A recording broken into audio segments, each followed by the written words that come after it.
नमस्कार। प्रबंध समिति आदर्श विद्या मंदिर जोधपुर द्वारा संचालित अपने इस ऑनलाइन क्लासेस में आप सभी भैया बहनों का हार्दिक स्वागत एवं अभिनंदन। आइए आज अपन पढ़ेंगे लघुत्तम समापवर्तीय। लघुत्तम समापवर्तीय क्या होता है बेटा, इसकी परिभाषा क्या है? तो लघुत्तम समापवर्तीय वह छोटी से छोटी संख्या है जिसमें दी हुई संख्या का भाग पूरा पूरा लिया जा सकता है। अब अपने इस वैदिक गणित में लस ज्ञात करने की विधि है, उसका नाम है सूत्र अनुरूपेण। सूत्र अनुरूपेण द्वारा लस ज्ञात किया जा सकता है। इस विधि का में क्या करते हैं बेटा, सबसे पहले दोनों संख्याओं को भिन्न रूप में लिखिए, बटे में लिखना है। जैसे मान लीजिएगा आपको दिया है 35 और 63। एक एग्जांपल लेते हैं अपन। माना 35 और 63। अब इसका आपको लस ज्ञात करना है, तो क्या करते हैं, सबसे पहले संख्या को भिन्न रूप में लिखिए, अर्थात 35 बटे और 63। दूसरा स्टेप कहता है भिन्नों को सरलतम रूप में बदलिए, यानी इन संख्याओं को काटना है। वह बड़ी से बड़ी संख्या देनी है आपको जिसका भाग 35 और 63 के अंदर बराबर चला जाए, जिससे अपन क्या कहते हैं, मस। वह बड़ा से बड़ा अपवर्तक, यानी कि वह बड़ी से बड़ी संख्या जिसका भाग 35 और 63 के अंदर पूरा पूरा चला जाए, वो उसका म से कहलाता है।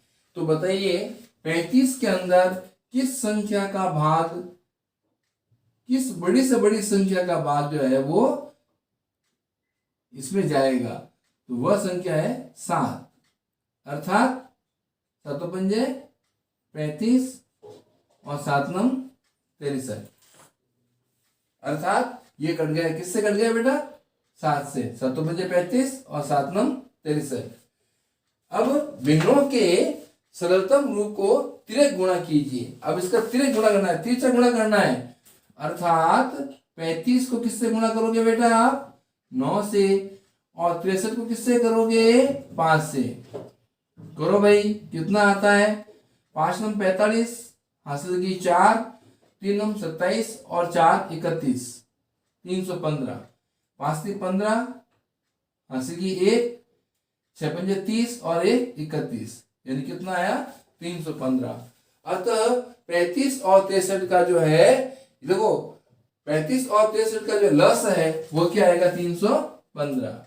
इसलिए लस बराबर 315। देखो बेटा, ये दोनों गुणनफल समान होंगे। आप क्रॉस मल्टीप्लाई करेंगे इसका, तो दोनों संख्या समान आनी चाहिए। अगर समान नहीं आती है, इसका मतलब आपने कहीं काटने में गलती की है।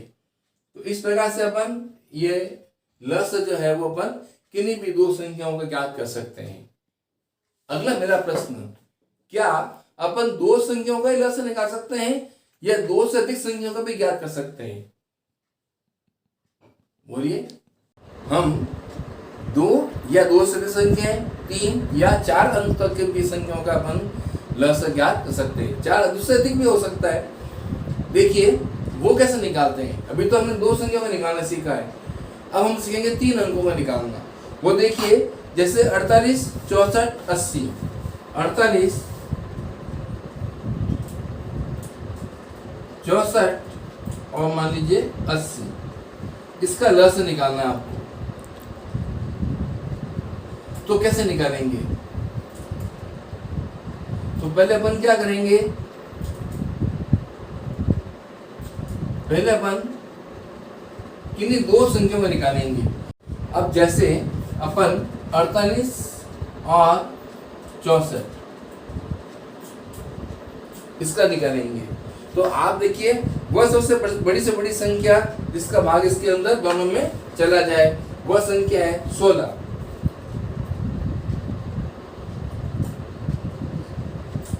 और ऐसे 64 के अंदर भी आपको 16 का भाग लगाना है, तो 16 की 48 और 16 चौक 64, 3/4, यानी 48 और 64 इनका लस कितना आया, 3/4 है। इसको क्रॉस मल्टीप्लाई करेंगे अपन, यानी 48 को गुणा कीजिए 4 से और 64 को गुणा कीजिए 3 से। करो भाई, 8 चौक 32, 80 के 3, 16 और 3 19, 192। ये गुणनफल इसका भी आना चाहिए, तब तो सही है, और नहीं तो गलत। कीजिए 4 3 12, 80 की 1, 36 18 और 1 19, अर्थात इनका जो लघुत्तम आया वो है कितना है, 192। अब अपन 192 का और किसका निकालेंगे, 80 का, ये तीनों का समग्र आ जाएगा। अब 80 और 192 का लस बराबर, अब 80 को काटो, 80/192,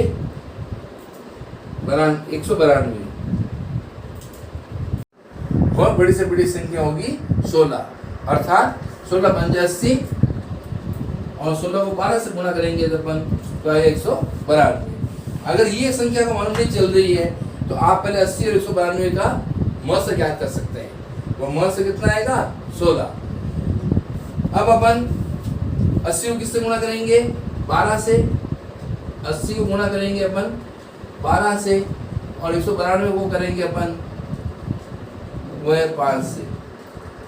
तो 12 को गुणा करेंगे 0 से, 0 और 12 8 96, 960।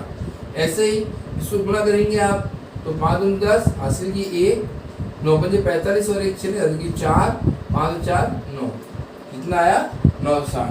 अतः 48 64 और 80 का जो 10 आया वो क्या आया साहब, 960।